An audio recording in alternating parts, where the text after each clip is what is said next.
Hello everyone, welcome to Kaleidoscope channel. Now, let's talk about a story shrouded in legend. A tale that took place in the Forbidden City in 1908. A detailed account of the final 24 hours in Empress Dowager Cixi's life. That day marked not only a critical turning point for the Qing dynasty, but also the closing chapter of an entire era. On November 14, 1908, a shocking piece of news suddenly spread through the Forbidden City. The Guangxu Emperor, only 37 years old, had passed away. This news exploded like a bombshell, sending shockwaves throughout the Imperial palace. Just the day before, the emperor had still been reading memorials and handling state affairs. Though he had always been in fragile health, no one expected him to die so suddenly.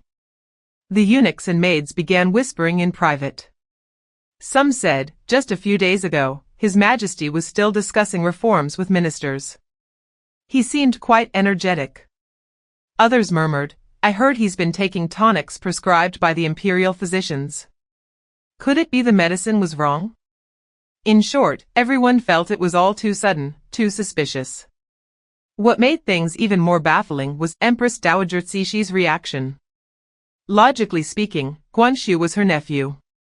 Even if they weren't particularly close, they were still family.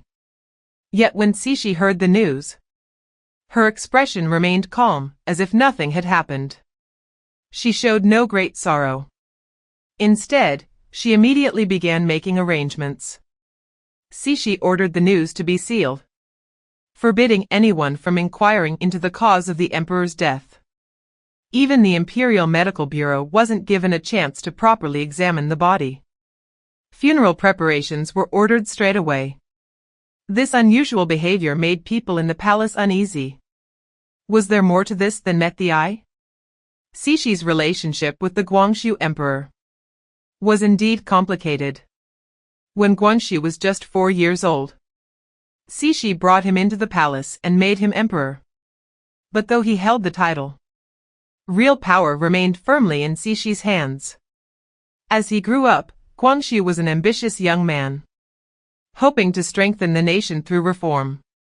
Yet every time he proposed new ideas, Cixi blocked him. The 100 Days Reform of 1898 particularly enraged her, leading to Guangxu's house arrest and stripping him of all real power.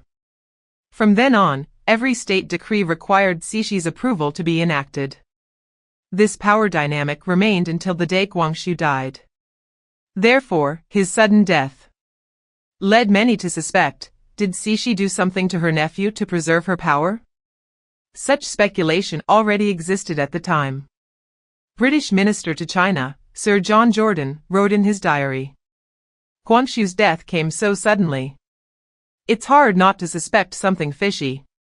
But Cixi clearly had no intention of letting anyone investigate. She swiftly ordered Guangxu's body sent to the Western Qing tombs, without even a proper farewell ceremony. What shocked people even more was that just the next day, November 15th, Cixi actually held a court meeting to discuss national affairs, and even told officials to start planning her 73rd birthday celebration. This made people wonder. Did she already know the emperor would meet his end at that exact moment? Just as everyone thought Cixi would continue controlling the reins of power, fate took a dramatic turn. On that same day, November 15th, Cixi herself suddenly fell gravely ill. Her condition deteriorated rapidly, catching everyone completely off guard. Just a day earlier, she had been busy appointing a new emperor, and now she was too sick to get out of bed. The Forbidden City descended into chaos. Officials were overwhelmed, worried about Cixi's illness, while also having to deal with Guangxu's funeral arrangements. It was almost too much to bear. It's worth mentioning that when it came to choosing the new emperor, Empress Dowager Cixi once again demonstrated her signature political acumen.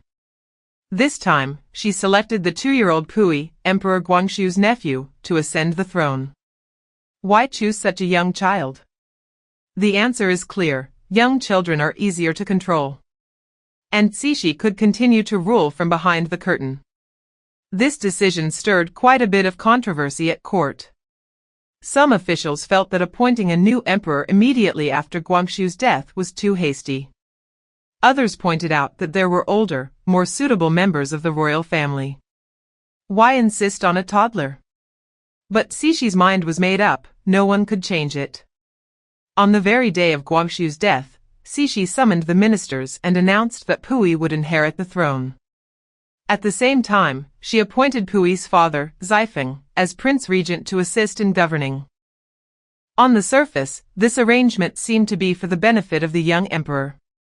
But in reality, it was a calculated move by Cixi to ensure her influence would live on. She established a series of strict rules to limit Xifeng's authority. He was forbidden from interfering in palace affairs, prohibited from casually replacing ministers. And even the emperor's education had to follow her instructions. These arrangements, seemingly to protect Puyi, were actually designed to ensure the continuation of Cixi's will. Yet just as she believed everything was firmly in place, her health suddenly collapsed. On November 15th, Cixi's condition deteriorated rapidly.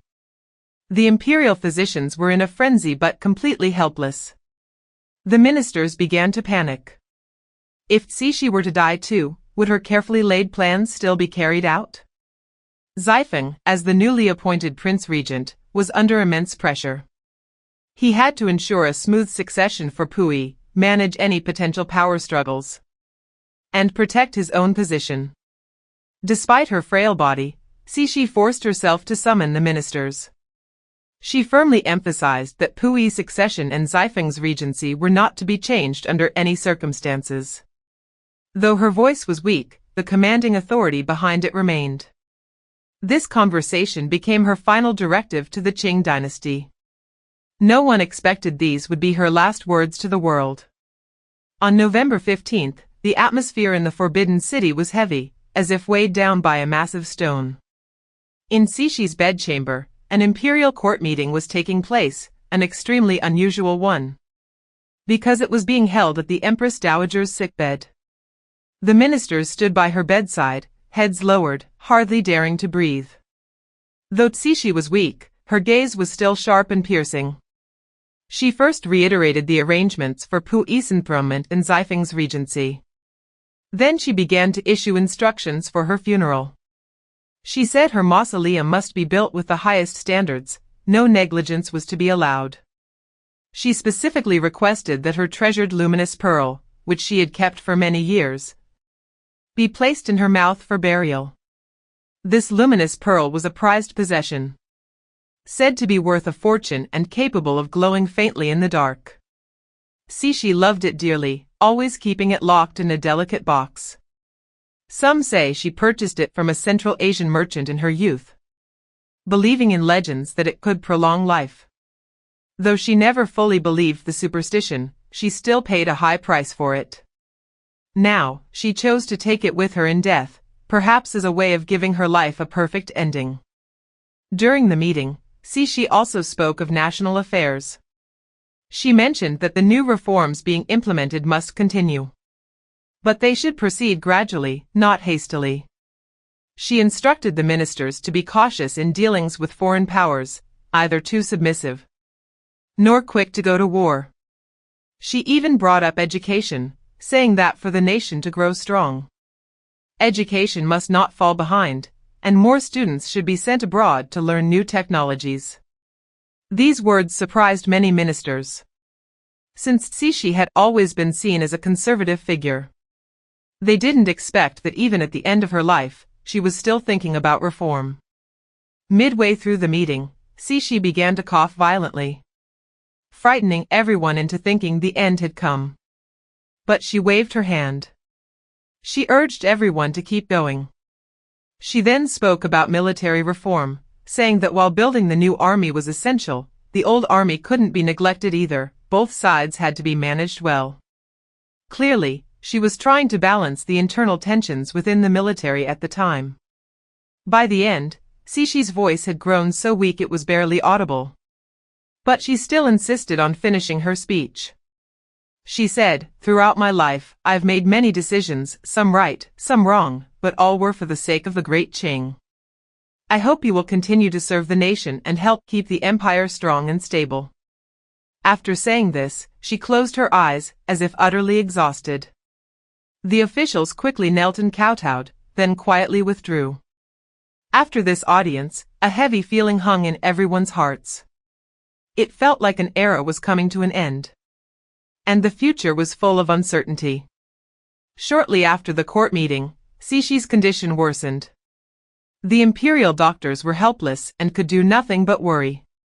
At that moment, Cixi suddenly said to the eunuchs beside her, "Bring me the plans of the summer palace." The eunuchs were stunned. Unsure why she wanted to see them at such a time, but they rushed to get them nonetheless. Cixi leaned against the head of the bed, weakly flipping through the blueprints. She pointed to one area and asked, "The willow trees by Kunming Lake, they must be tall by now, right?" A eunuch quickly replied, "Yes, they've grown very well. Every spring they're lush and green." She asked again, "Are the paintings on the long corridor being maintained regularly?" The eunuch answered, "Please don't worry, Empress Dowager. They are maintained every year, the colors are still vivid." The scene felt surreal. At a time like this, was Cixi still concerned about the details of the summer palace? But on second thought, it wasn't surprising. The summer palace was Cixi's beloved masterpiece. This 290-hectare imperial garden consumed immense manpower and resources. And almost every part of it bore her personal touch. From the stone bridges of Kunming Lake to the tower of Buddhist incense atop the hill. From the painted beams of the long corridor to the flowers and trees in the garden.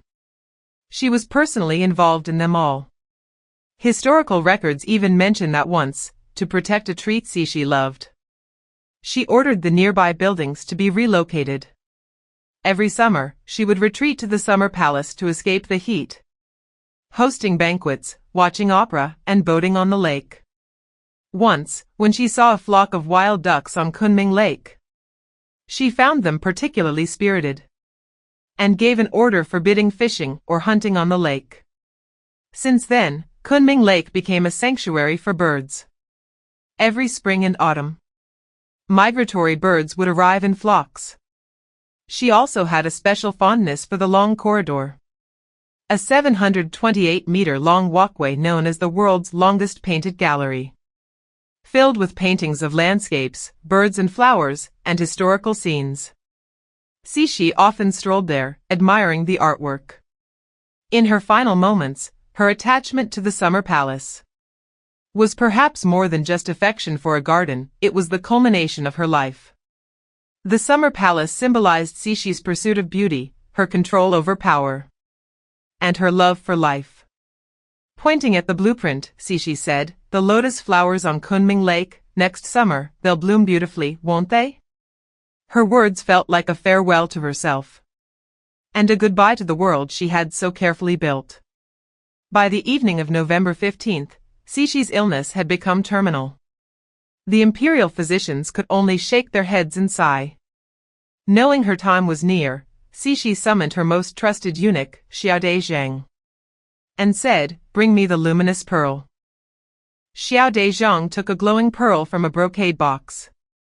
Its soft light gently illuminated the dim room. Cixi stared at it for a moment, then gestured for Xiao Dezhang to place it in her mouth. Xiao Dezhang hesitated, but obeyed. At that moment, there was a commotion outside. It was Prince Zifeng bringing his 2-year-old son, Pui. Zifeng knelt at the bedside, tears streaming down his face. He cried, "Your Majesty, please hold on. The Qing Empire still needs you." Cixi forced her eyes open, looked at Zifeng, then at the innocent Pui, and with her last breath, said, "Assist the Emperor well." Before finishing her words, she closed her eyes and never woke up again. The death of Empress Dowager Cixi was like a massive stone crashing into a lake. The entire Forbidden City was thrown into chaos. Officials scrambled to arrange her funeral, while palace maids and eunuchs prepared for the rites. When her body was being prepared, someone discovered the luminous pearl still in her mouth. There was talk of removing it. But in the end, they chose to honor her final wish. Her funeral was held with the highest honors. Her coffin, carried by 108 strong men, was taken from the Forbidden City to the western tombs. Along the way, commoners lined the roads to bid farewell. But who could have imagined, only 3 years after Cixi's death, the 1911 revolution broke out. The Wuchang uprising signaled the collapse of the Qing dynasty. In 1912, 6-year-old Pui was forced to abdicate, ending Xifeng's career as regent. Cixi's carefully constructed political order seemed powerless in the face of history's tidal wave. Even more lamentable, in 1928, the warlord Suen Diening looted Cixi's tomb. It's said they found the luminous pearl in her mouth. The pearl later changed hands multiple times and eventually disappeared. That pearl was like a symbol of Cixi's life, once glorious, once mysterious, but ultimately lost to the river of history.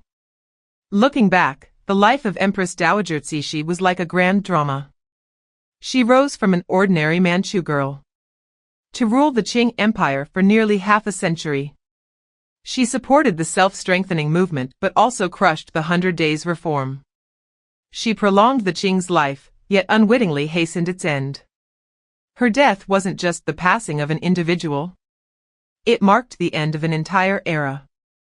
And that luminous pearl?